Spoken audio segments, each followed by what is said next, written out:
My name is Viola, 28 years old, and I dedicated my life to teaching children with special needs, finding purpose in their progress. When I met Daniel 3 years ago, I never imagined my wedding day would arrive with an empty house and a devastating letter. My sister Laurel always needed to outshine me, but taking our parents to Paris the morning of my wedding, that was a new low. What she never bothered to learn was who Daniel really was. If you are watching this, tell me where you are from in the comments. Hit that like and subscribe button and stick around to see how my sister's attempt to humiliate me backfired in the most spectacular way possible. I grew up in Boston in what you would call a perfectly average middle-class family. My father Thomas worked as an accountant at a small firm, while my mother Margaret taught piano lessons from our modest home. Money was always tight, but my parents did their best to provide for Laurel and me. What we lacked financially, they tried to make up for with love and encouragement. Laurel was born 2 years before me, and from my earliest memories, she was the golden child. She had this naturally wavy auburn hair that caught the sunlight just right, excelled in academics without seeming to try, and had a confidence that drew people to her. Teachers would often say, "You must be Laurel Hamilton's sister," with that expectant look in their eyes. The unspoken comparison was always there. I struggled with reading comprehension throughout elementary school. Words jumbled on the page, and I had to work twice as hard as everyone else. When I was 9, a perceptive teacher realized I had a learning disability and helped get me the support I needed. That experience changed everything for me. I went from feeling stupid to understanding I simply learned differently. By high school, I had not only caught up, but developed a passion for helping other kids who struggled like me. While I found my calling, Laurel continued to collect achievements like trophies. Valedictorian. Full scholarship to Brown University. Captain of the debate team. My parents tried not to show favoritism, but you could see the extra sparkle in their eyes when discussing Laurel's accomplishments. When I brought home a B+ on a paper I had worked on for weeks, my mother would say, "Good job, sweetie." When Laurel brought home another perfect report card, there would be a special dinner and endless praise. One memory stands out vividly. I was 16 and had just been selected to participate in a special summer program for future educators.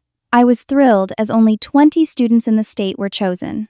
The night I shared my news, Laurel announced she had been accepted for an internship at a prestigious law firm. My news became a footnote to her achievement. "That sounds nice, Viola," my mother had said after spending 10 minutes asking Laurel questions about her internship. "Will that program help your college applications?" College brought some relief as I moved into a dorm at Boston University. For the first time, I could build my identity separate from Laurel's shadow. I studied special education, joined clubs, and made friends who knew me as just Viola, not as Laurel's sister. I thrived in that environment, discovering strengths I never knew I had. Meanwhile, Laurel graduated summa cum laude and immediately landed a job at a top financial firm. Her career advanced rapidly, each promotion seemingly bigger than the last. Every family gathering became a stage for Laurel's latest success story. Our parents, especially our father, beamed with pride at her 6-figure salary and downtown apartment. "Your sister works so hard," my mother would tell me while we washed dishes after holiday meals. Always pushing herself to the next level. The subtext was clear. Why couldn't I be more like her? What they failed to see was that I was building something meaningful too. I had become a special education teacher at an inclusive elementary school, developing innovative programs that were making real differences in children's lives. My salary was modest, but my work was fulfilling. Still, in my family's eyes, helping children overcome learning barriers somehow didn't measure up to Laurel's corporate achievements. As we entered our late 20s, Laurel's competitive nature only intensified. She would casually drop into conversation how she was being considered for another promotion or how she was dating a surgeon or an investment banker. Each time I shared good news, she found a way to one-up me. When I mentioned being recognized by the school district for my teaching methods, she announced she had just closed a multi-million-dollar deal. The dynamic took a toll on me. I began dreading family gatherings and found myself holding back from sharing personal news. I developed a support network outside my family, particularly my best friend Tessa, who understood the situation without me having to explain. Tessa would remind me that success isn't measured by salary or status, but by impact and fulfillment.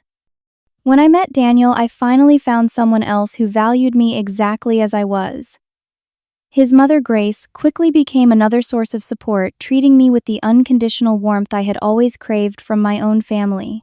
The contrast between Grace's genuine interest in my work and my own mother's polite but distant acknowledgement was painful. "You have a real gift," Viola Grace told me once after I shared a story about helping a student overcome a reading challenge. "Those children are so fortunate to have you." Such simple words, but they meant everything to me.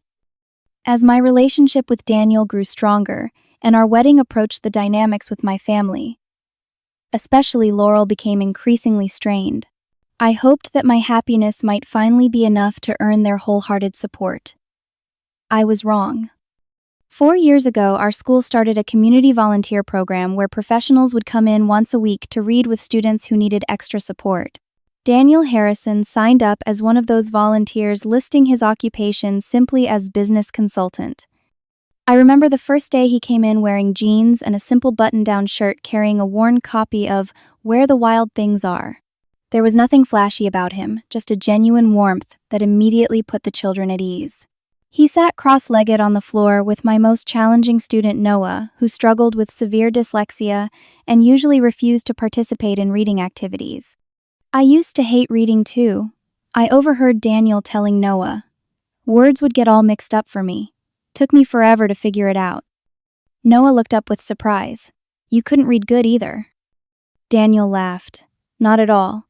But we just need different strategies. Want me to show you some tricks that helped me?" By the end of that session, Noah was engaged with the book in a way I had never seen before. I was impressed not just by Daniel's patience, but by his authenticity.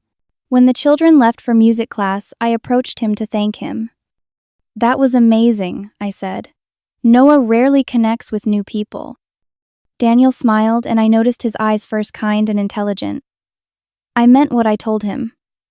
I struggled with reading until middle school. Had a great teacher who changed everything for me. Guess I'm trying to pay that forward. We started talking about teaching approaches and learning differences, and suddenly an hour had passed. He asked if I wanted to continue the conversation over coffee sometime. I said yes without hesitation. Our first date was at a small cafe near the school. I learned that Daniel had grown up in Connecticut, studied business and education at NYU, and was passionate about educational access. He asked thoughtful questions about my work and listened intently to my answers.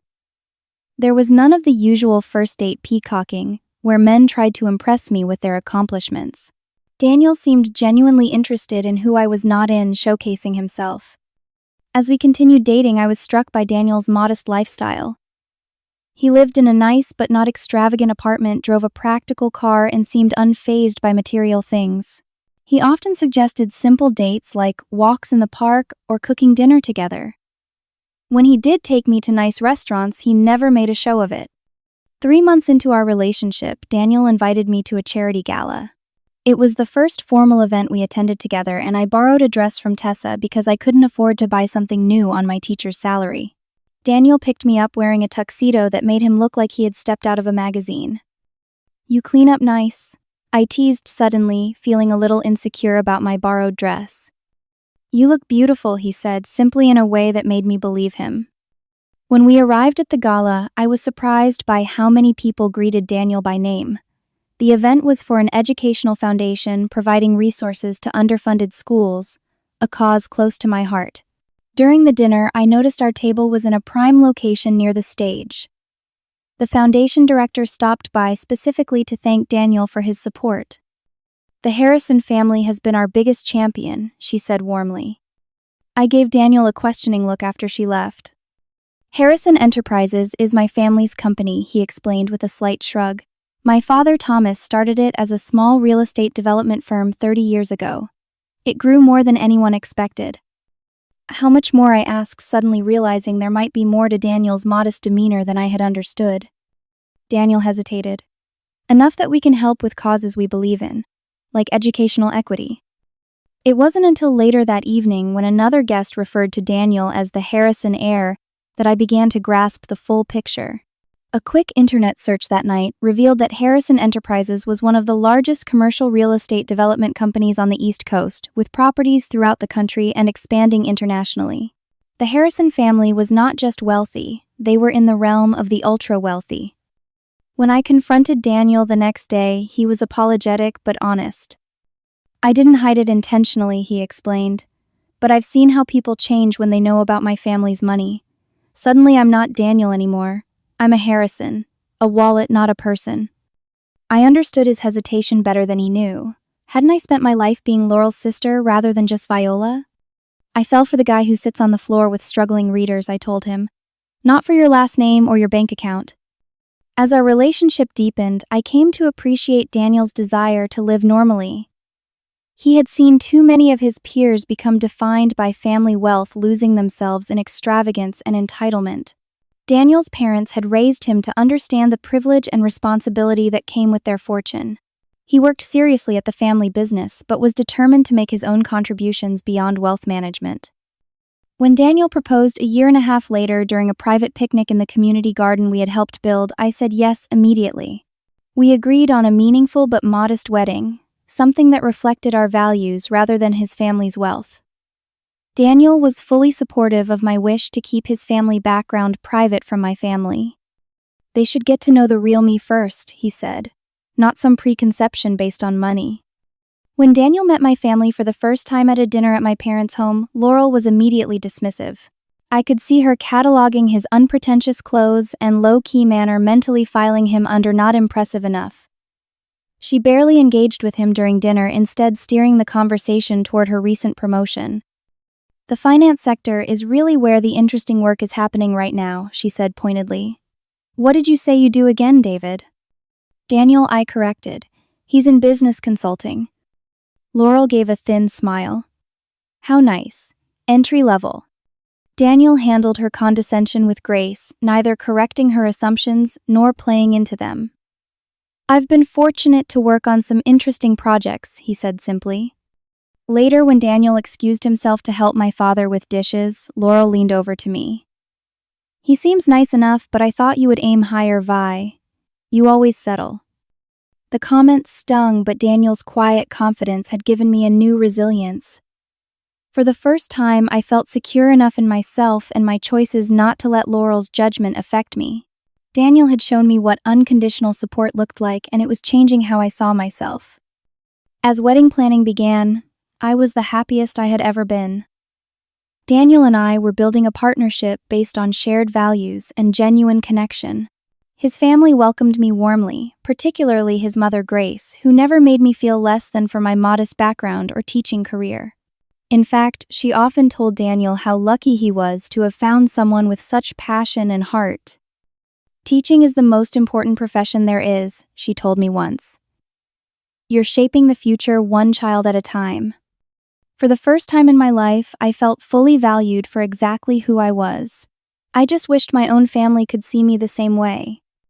Daniel and I decided on a spring wedding at a charming historic inn outside Boston. We wanted something intimate and meaningful, rather than extravagant, with around 100 guests, including family, friends, and colleagues. The venue had beautiful gardens for the ceremony and a renovated barn for the reception. Nothing flashy, but elegant in its simplicity. "This is perfect," I said when we first toured the place. "It feels like us." Daniel agreed. "Authentic, not pretentious. I love it." My parents seemed hesitant when we shared our plans. My mother fingered the venue brochure with a slight frown. "It looks quaint," she said finally. "Have you considered the Grand Hotel downtown? Your cousin Melissa had her wedding there. So elegant." "This is what we want, Mom," I explained. "Something more personal." My father cleared his throat awkwardly. "About the finances, we have some savings set aside for your wedding, but it's not substantial. With Laurel's education costs and the economy these past few years." "Please don't worry about that," I assured him. "Daniel and I are covering most of it ourselves." What I didn't mention was that Daniel's parents had generously offered to pay for everything. We had declined their initial offer, wanting to handle it ourselves, but they insisted on gifting us the photography and flowers, which Daniel accepted on our behalf, after seeing my struggle to fit everything into our budget. Let them do this, he had urged.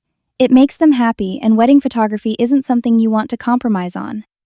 Laurel's reaction to our wedding plans was predictably critical. She stopped by my apartment unannounced one evening when Daniel was working late ostensibly to help with wedding preparations. "A barn reception," she said, scrolling through photos on my laptop. "Isn't that a bit rustic for a wedding? And buffet-style dinner? People expect a proper plated service." "We like the relaxed atmosphere," I defended. "It suits us better than something formal." Laurel sighed dramatically. "I just want your big day to be special, Vi. Not something people will whisper about afterward." "What does that mean?" "Nothing," she backtracked. "Just that weddings are as much for the guests as for the couple. First impressions of your married life and all that." As the wedding date approached, Laurel's criticisms became more frequent and pointed. She questioned everything from my choice of wildflower centerpieces so amateur to our decision to handle our own playlist instead of hiring a band tacky. The first time Laurel met Daniel's parents was at a dinner 6 months before the wedding. Thomas and Grace Harrison dressed well, but conservatively arriving in a modest luxury car rather than anything ostentatious. Grace brought a homemade pie for dessert, and Thomas brought a nice but not extravagant bottle of wine. Laurel seemed almost disappointed by their understated appearance. I caught her studying Grace's simple pearl necklace, with a puzzled expression as if she had expected something more showy from her future in-laws. "Daniel mentioned you work in real estate development," my father said to Thomas during dinner. Thomas nodded. "Been in the business over 30 years now. Started small and grew gradually." "Any properties we might know?" Laurel asked, a slight edge to her voice. "Mostly commercial buildings," Thomas answered vaguely. "Office spaces, some retail." I caught Daniel's eye across the table and saw his subtle amusement. His father was being deliberately modest about a portfolio that included landmark buildings in major cities across the country. After dinner, when Daniel and his parents had left, Laurel pulled me aside. "Are you sure about this, Vi? His family seems nice enough, but they're clearly not well established. You'll be starting from scratch with him." I almost laughed at the irony but maintained my composure. "We'll be just fine, Laurel. Not everyone measures success by the same metrics you do." 3 months before the wedding, I overheard Laurel on the phone with a friend while she was visiting our parents' house the same weekend I was there. "Viola's wedding." "Yes, I'm the maid of honor," she was saying from the kitchen while I remained in the hallway unnoticed. "It's going to be quaint. You know how she is always settling for less. The guy seems nice enough, but between us, I think she could have done better. The whole thing is going to be embarrassingly cheap if you ask me." I slipped away before she could see me hurt burning in my chest. Later that evening, I called Tessa and then Grace, needing to vent to people who actually supported me. "Your sister sounds deeply insecure," Grace said after listening patiently. "Happy people don't need to tear others down. Just remember, this is about you and Daniel, not her." The weeks leading up to the wedding were a flurry of final preparations. Despite Laurel's negativity, I was excited and focused on the meaningful day ahead. Daniel and I had written our own vows, planned a menu featuring foods significant to our relationship, and chosen music that told our story. 1 week before the wedding, my parents hosted a family dinner that included Daniel, Laurel, and a few close relatives. The tension was palpable, as Laurel dominated the conversation with stories about her recent business trip to London. "The client took us to this amazing restaurant, 3 Michelin stars," she was saying. "The wine pairing alone was over $500 per person." My mother was enraptured. How extraordinary was it for a big account? "Very big," Laurel confirmed with a self-satisfied smile. "The firm only sends senior managers for clients of this caliber." I felt Daniel squeeze my hand under the table in silent support.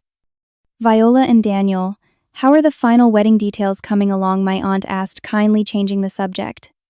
Before I could answer, Laurel jumped in. "They're keeping it simple. Very simple. Right, Vi?" The emphasis on simple made her meaning clear to everyone at the table. We're focusing on what matters to us, Daniel said smoothly. Sometimes the most meaningful celebrations aren't about extravagance. Well said, my father commented, raising his glass slightly. It was one of the few times he had directly supported my choices over Laurel's commentary. As everyone was leaving, Laurel cornered me in the hallway. Look, I know you think I'm being harsh, she said, her voice low, but I just hate to see you settling again, Vi. You've always done this, accepted less than you deserve. This wedding, this guy. Don't you want more? Daniel is more than I ever hoped for, I replied firmly. And our wedding will be beautiful because it's authentic to us. Not everything is about impressing people, Laurel. The night before my wedding, I called my parents to confirm final details for the morning. Everything's set on our end, my mother said, her voice strangely tight.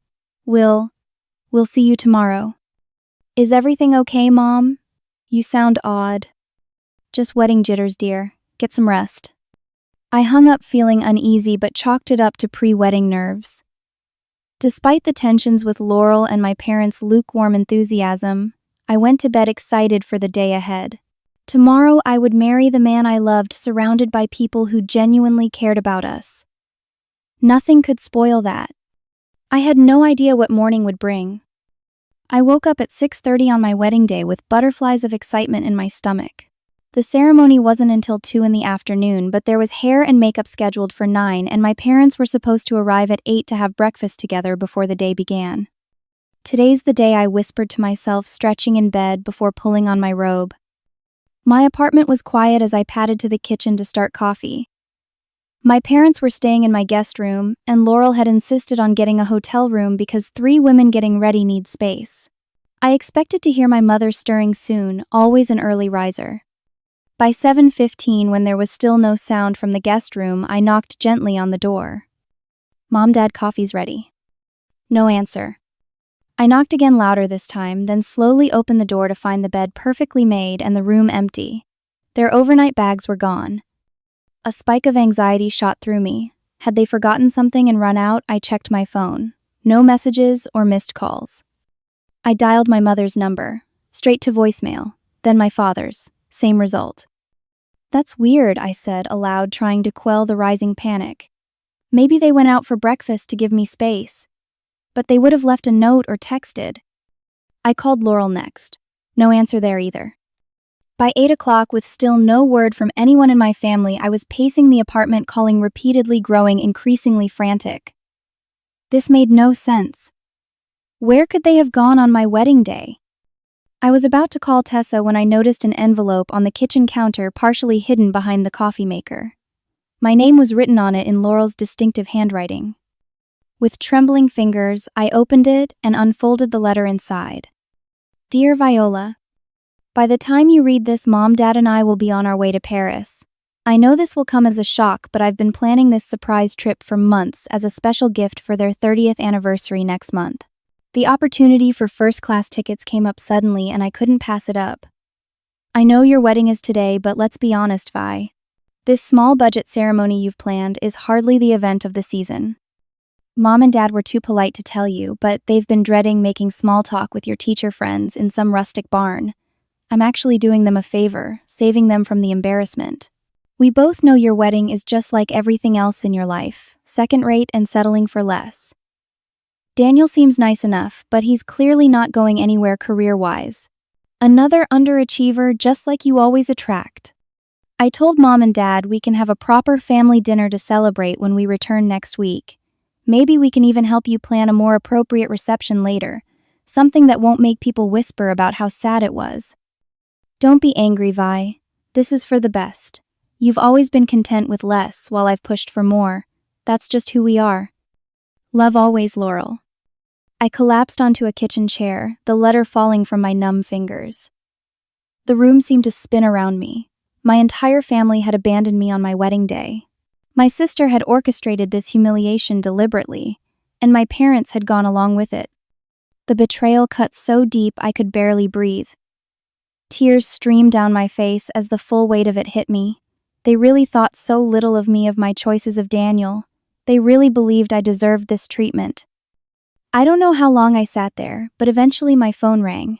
It was Tessa calling to check if she should come early to help. Viola, are you there? Hello?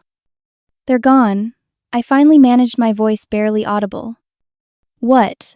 Who's gone, Vi? What's happening? All of them. My parents. Laurel. They went to Paris. Left me a letter. They're not coming to the wedding. What? Tessa's shock came through clearly. Stay right there. I'm coming over now. 20 minutes later, Tessa burst through my door still in pajamas with her coat thrown over them, hair wild. She found me in the same spot, staring blankly at the wall. Oh my God, Vi, she said, rushing to hug me. What happened? Wordlessly, I handed her Laurel's letter. As she read, her expression changed from confusion to disbelief to rage. That absolute witch, she finally spat out. And your parents went along with this? On your wedding day, I can't believe this. She pulled out her phone. I'm calling Daniel. No, wait, I protested weakly. I don't want to ruin everything. Vi, your family just abandoned you on your wedding day. This isn't something to hide from your future husband. She was right, of course. Daniel deserved to know, even though telling him filled me with shame. What would he think of me now, of the family he was marrying into? Daniel arrived in record time, his parents right behind him in a separate car. When he saw my face, he didn't need an explanation. Just wrapped me in his arms while I sobbed against his chest. I'm so sorry, I kept saying. My family is awful. You don't deserve this. Hey, he said, firmly tilting my chin up. You have nothing to apologize for. Nothing. Grace read the letter next, her face darkening with each line. Thomas Harrison, usually so measured and calm, looked angrier than I had ever seen him. No parent should abandon their child like this, he said, his voice tight with controlled fury. Especially not on their wedding day. Grace sat beside me on the couch, taking my hands in hers. Viola, listen to me. Family is about who shows up, who stands by you. Today, we are your family. And we are here. But the wedding, I said miserably. My father was supposed to walk me down the aisle. What will everyone think? They'll think your family missed out on one of the most beautiful days of your life, Grace said firmly. This reflects on them, not on you. Daniel knelt in front of me. Vi, we can postpone if you want. We can take some time, regroup, do this another day, or we can go forward. Whatever you choose, I'm with you. I looked around at the three faces watching me with such love and support, then down at Laurel's cruel letter. In that moment, something shifted inside me. My family had tried to break me to reinforce that I was somehow less worthy, but here were people who saw my true value. We're getting married today, I said, finding strength I didn't know I had. Exactly as planned. I won't let them take this from us. Daniel smiled, relief and pride mixing in his expression. That's my girl. Grace squeezed my hands. In that case, we have a few calls to make. Thomas Harrison nodded, already pulling out his phone. On it. Calls for what I asked, confused. Grace's smile was determined. To make sure this is still the most wonderful day of your life? Your sister thinks your wedding will be second-rate. Let's show her just how wrong she island. While I showered and tried to compose myself, Grace was on the phone in my living room, speaking in the efficient, authoritative tone of someone used to making things happen. Yes, I understand it's last minute. Harrison Enterprises is prepared to pay triple the standard rate. Perfect. Have them there by noon. Tessa helped me with my hair as we waited for the makeup artist to arrive. My hands were still shaking too much to manage it myself. What's happening out there? I asked her. Grace has been on the phone non-stop. Tessa grinned. Let's just say your future mother-in-law is a force of nature. You know the Harrison name opens doors, right? I nodded uncertainly. While I knew Daniel's family was wealthy, I had never seen them use that influence overtly. Well, Grace is opening every door in Boston right now. Just wait and see. By the time we left for the venue, 3 hours later, I had begun to understand what Tessa meant. The makeup artist who arrived wasn't the local professional I had booked, but a celebrity makeup artist who had flown in on the Harrisons' private jet. My simple bouquet had been supplemented with rare orchids that normally required months of advance ordering. A designer had arrived with 3 veil options, each more exquisite than anything I could have afforded. This is too much, I protested weakly to Grace. Nonsense, she replied firmly. This is your day, Viola. Let us do this for you. When our car pulled up to the inn, I gasped. The already charming venue had been transformed. The garden where the ceremony would take place was now adorned with thousands of white roses and twinkling lights. A string quartet was setting up instead of the recorded music we had planned. Mrs. Harrison, the venue coordinator, greeted Grace as we arrived. Everything has been arranged as requested. The additional staff is in place, and the menu has been enhanced with the chef's premium offerings. As I was escorted to the bridal suite, I noticed something else unexpected: news vans parked at the edge of the property. Why is there media here? I asked Daniel, who had come to check on me before going to prepare himself. He looked slightly guilty. About that. Dad might have mentioned to a few connections that the Harrison heir was getting married today. Apparently, it's considered newsworthy. But we wanted to keep things low-key, I said, bewildered by the escalating grandeur around me. Daniel took my hands. I know, and I'm sorry if this is overwhelming, but after what your sister did, well, Dad thought it might be satisfying for your family to see exactly who you were marrying while they're sitting in Paris. The mention of my family's betrayal brought a fresh wave of pain, but also a small, admittedly petty spark of satisfaction at the thought of Laurel discovering that the underachiever I was marrying was actually the heir to one of the Umbrasis' largest private real estate fortunes in the country. Are you okay with all this? Daniel asked, genuinely concerned. We can still scale it back. I took a deep breath, looking around at the luxurious bridal suite. It's not what we planned, but yes, I think I'm okay with it. Your parents are being incredibly generous. They adore you, Vi, we all do. As the ceremony time approached, a new worry surfaced.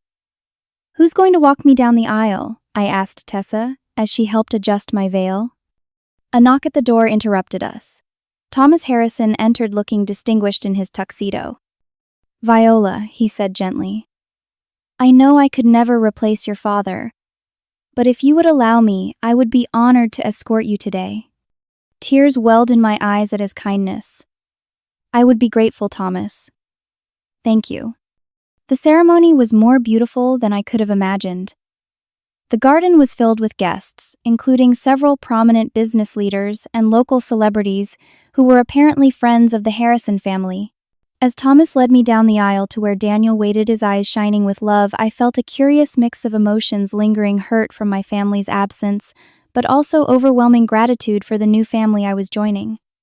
Daniel had always seen me, valued me, loved me for exactly who I was. Standing before him, exchanging our vows, I knew with certainty that I had not settled as Laurel claimed. I had found something rare and precious. During his vows, Daniel went off script, adding words we hadn't rehearsed. Viola, your courage and resilience humble me. Today, when you had every reason to falter, you chose to stand tall and move forward. That strength is why I fell in love with you and why I count myself the luckiest man alive to become your husband. There wasn't a dry eye in the garden. The reception that followed was nothing short of magnificent. The rustic barn had been transformed into an elegant wonderland, with crystal chandeliers, lush floral arrangements, and tables set with fine china and silver. The buffet we had planned had been replaced with a 5-course gourmet meal, served by white-gloved staff. A 10-piece orchestra played instead of our playlist. Photographers circulated discreetly, capturing every moment. A videographer conducted brief interviews with guests, creating what would later become a professional wedding film rather than the simple video recording we had arranged. Throughout the evening, I caught glimpses of news photographers at the periphery.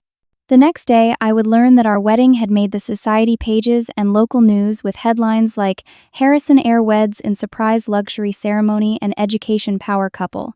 Harrison fortune meets teaching innovation. As Daniel and I shared our first dance, he whispered, "Are you happy, Mrs. Harrison?" Despite everything, I realized I truly was incredibly happy. Your family has turned a potential disaster into a dream. Our family, he corrected gently. You're a Harrison now.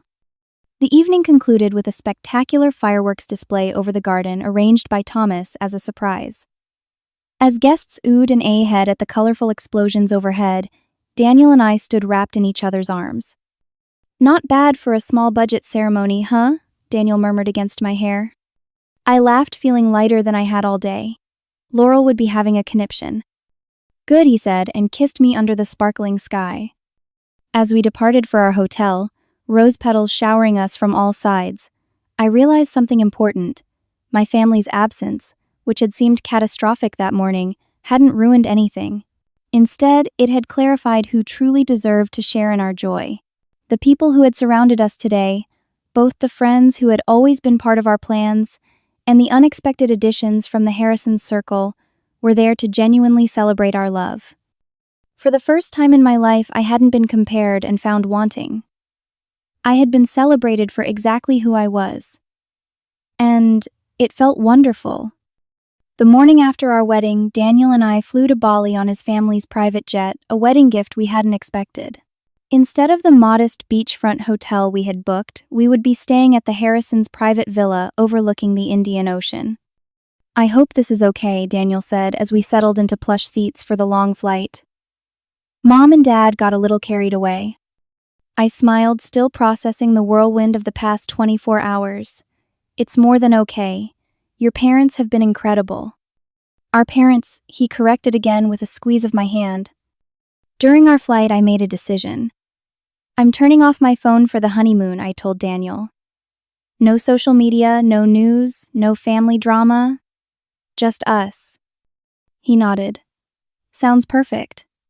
For 2 blissful weeks, we existed in our own little paradise. The villa was stunning but private, with a staff that appeared only when needed.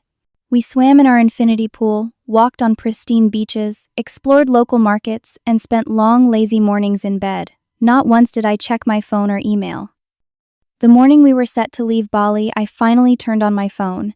It immediately began buzzing with weeks of accumulated notifications. Dozens of missed calls and texts from my parents and Laurel, starting from the evening of our wedding day.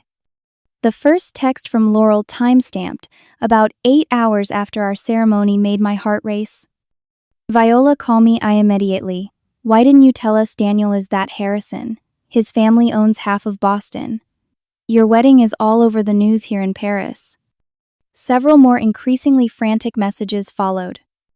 "Mom and Dad just saw your wedding on the international news in our hotel room. They're freaking out. Call US. Vi, I had no idea. Please call. We need to talk. I'm sorry about the letter. I didn't know. Please call back." My parents' messages were similar, full of confusion and belated regret. "Darling, we've made a terrible mistake. Please call when you can. Viola, we should never have left. We're so sorry. Please forgive us. We're cutting the trip short and coming home tomorrow. Please let us know you're okay."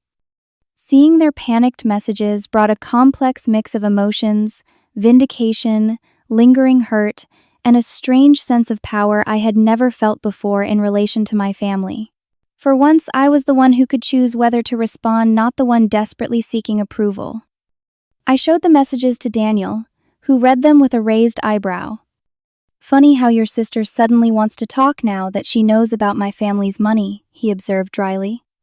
"It's not even about you," I said, the realization crystallizing as I spoke. "She doesn't care about who you are as a person. She only cares about your status and what it means for how people see her." Daniel nodded. "What do you want to do?" I thought for a moment. Nothing, at least not yet. They abandoned me on our wedding day. A few apologetic texts when they realized their mistake doesn't erase that. "I support whatever you decide," Daniel assured me. When we returned home to Boston, I had dozens more messages waiting. Laurel had progressed from apologetic to angry to pleading. "It's been a week, Vi. Stop being childish and call us back."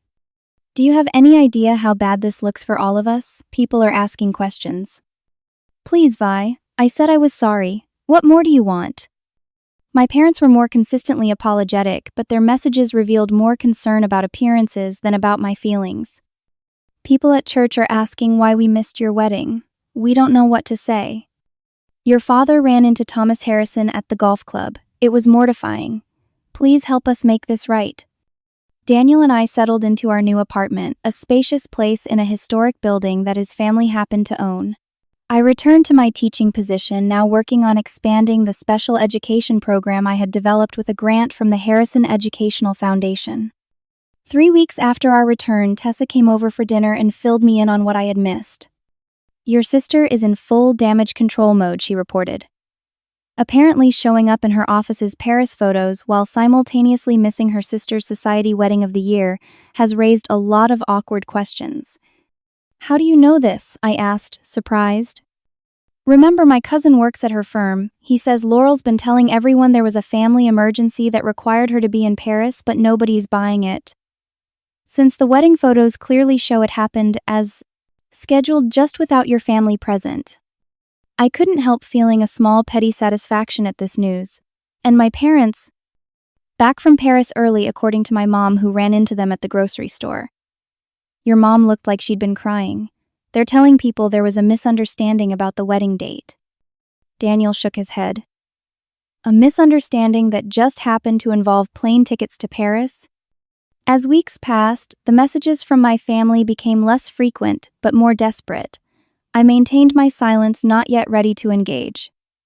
The wound was still too fresh, the betrayal too profound.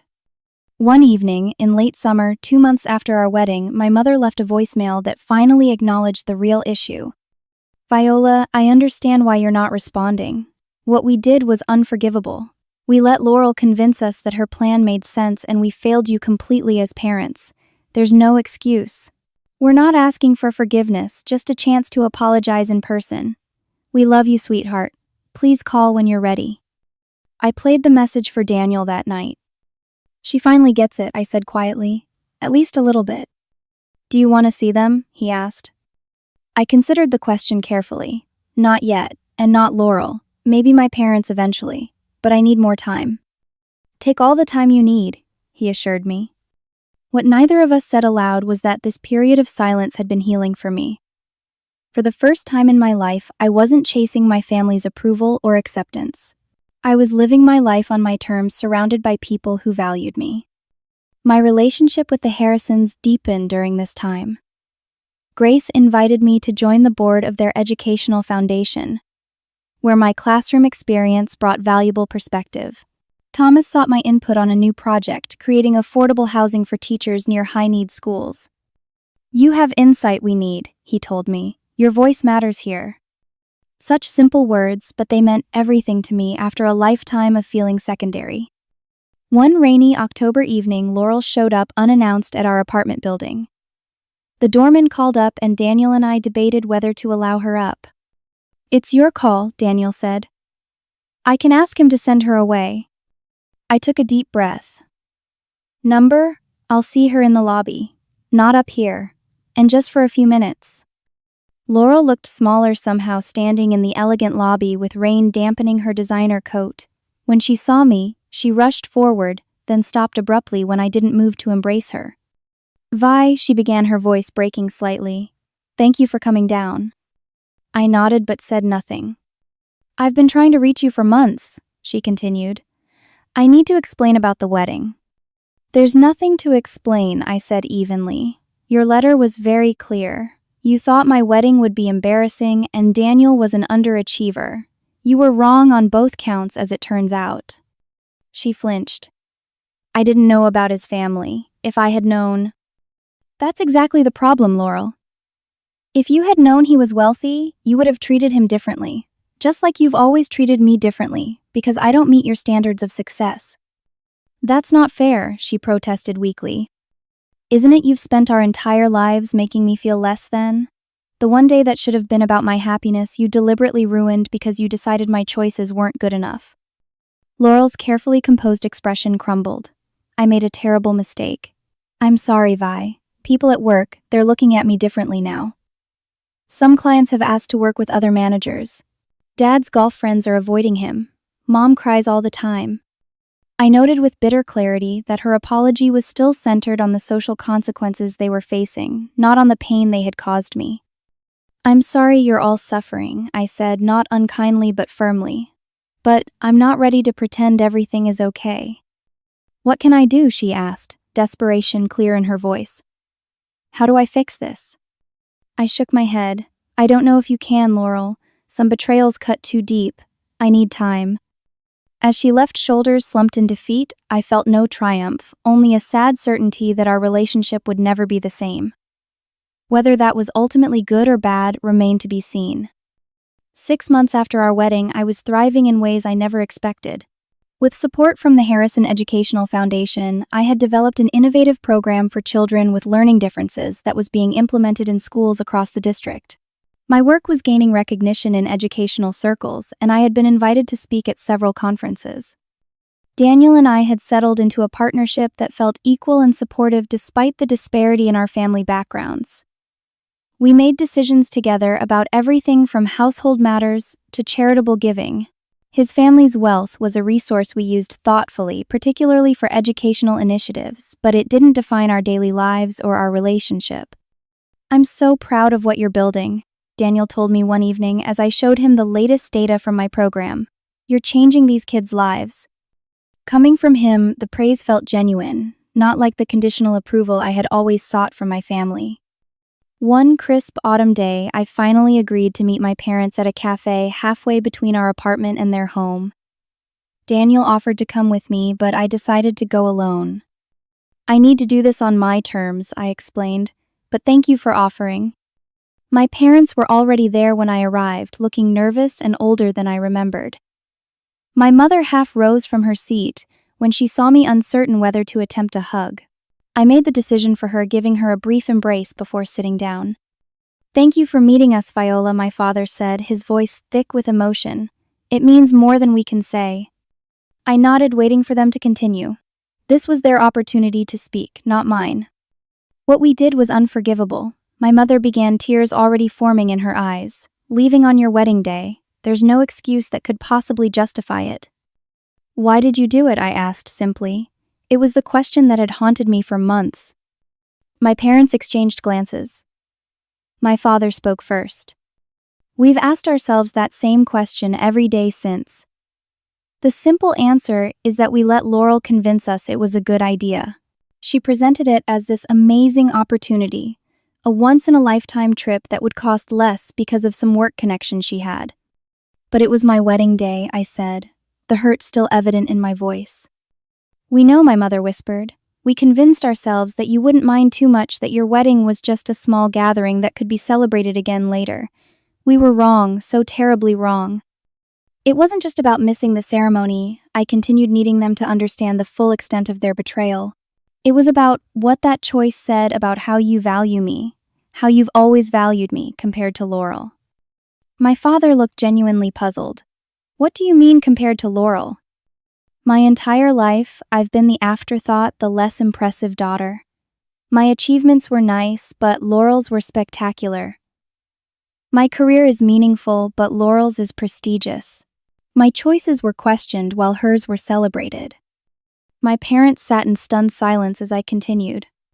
"When you chose to go to Paris with her instead of attending my wedding, it was just the culmination of a lifetime of choices that told me exactly where I stood." My mother reached across the table, her hand trembling. "Viola, we had no idea you felt this way. We never meant to make you feel less important." "But you did," I said simply, again and again. My father cleared his throat, visibly emotional. "You're right. Looking back, I can see it now. We did favor Laurel, not consciously, but in small ways that added up over time. Her personality is so demanding. She takes up space. And you were always so self-sufficient, so capable. We thought you were fine." "Being self-sufficient doesn't mean I didn't need your support," I said, "or your approval." "We are so deeply sorry, Viola," my mother said. "Not just for missing your wedding, but for all the times we made you feel second best. You never were. Not to us." "We're in family therapy now," my father added, "trying to understand how we got here and how to do better. We'd like you to join us sometime when you're ready." Their willingness to seek help surprised me. It suggested a level of commitment to change I hadn't expected. "What about Laurel?" I asked. "Is she participating in this therapy too?" My parents exchanged another look. "No," my mother admitted. She refuses to acknowledge there's a problem beyond the wedding day mistake. She says we're overreacting. I wasn't surprised. Laurel's entire identity was built on being the favorite, the successful one. Examining the family dynamics would threaten that carefully constructed self-image. I need time, I told them. I appreciate your apology and that you're working on yourselves. But rebuilding trust will take time. We understand, my father said. We're grateful for any chance you're willing to give us. We parted with tentative plans to meet again in a month. As I walked away, I felt lighter somehow, as if putting words to the lifetime of hurt had begun the process of releasing it. Over the following months, I met with my parents regularly. Sometimes the conversations were difficult, excavating old wounds and patterns. Sometimes they were awkwardly positive, all of us trying too hard. But slowly, gradually, we began building something new. Laurel remained absent from these reconciliation efforts. According to my parents, she was focusing on damage control at work, where her reputation had suffered after the wedding fiasco became known. On our first wedding anniversary, Daniel and I hosted a small dinner for the people who had truly supported us: Tessa and her partner Grace and Thomas, a few close friends, and somewhat tentatively my parents. It was nothing like the spectacular event of our wedding, just good food and genuine connection. During dessert, Daniel and I shared our news. We were expecting a baby in the spring. We're going to be grandparents, my mother gasped, hands flying to her face. If you want to be, I said carefully. This child will need grandparents who are fully present and supportive. We want nothing more, my father said earnestly. A chance to do better with the next generation. Grace raised her glass. To new beginnings and the family we choose to build. 2 weeks after our announcement, a letter arrived from Laurel. Not an email or text, but an actual handwritten letter. Something so uncharacteristic of my technology-preferring sister that I was immediately intrigued. I opened it alone in our bedroom, unsure what to expect. Dear Viola, I've written this letter a dozen times and torn it up each time. Nothing I can say will undo what I did to you on your wedding day. The truth, which has taken me too long to acknowledge even to myself, is that I was jealous. Not of Daniel's money, which I didn't know about then, but of your happiness. You found someone who loves you exactly as you are. You built a career that brings you genuine fulfillment. You created a life based on meaning rather than status. Meanwhile, I've chased promotions and prestige and ended up with colleagues who turned on me the moment my reputation was tarnished. I've spent our entire lives competing with you, trying to prove I was better, more successful, more worthy of attention. It's exhausting, Vi, and pointless. And it cost me my relationship with the one person who always looked up to me despite everything. I'm starting therapy next week. Not family therapy with mom and dad, but my own individual work. I need to understand why I've been so driven to diminish your light.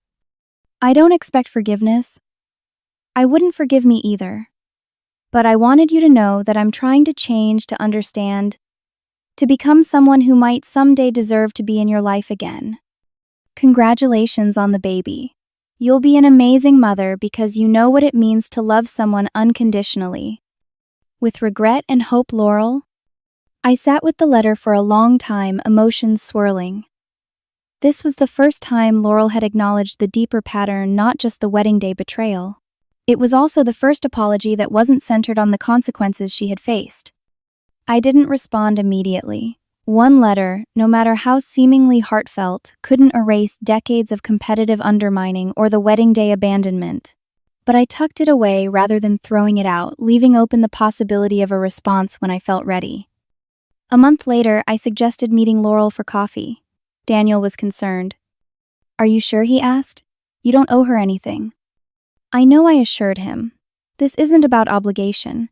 It's about seeing if there's anything worth salvaging on my terms. Our meeting was awkward, tense, nothing like the easy reconciliation scenes in movies. Laurel looked different. Less polished, more authentic somehow. Thank you for coming, she said, none of her usual confidence evident. Your letter surprised me, I replied. It seemed honest. She nodded. Therapy is teaching me to be honest with myself first. It's harder than I expected. We talked for an hour, careful with each other in a way we had never been before.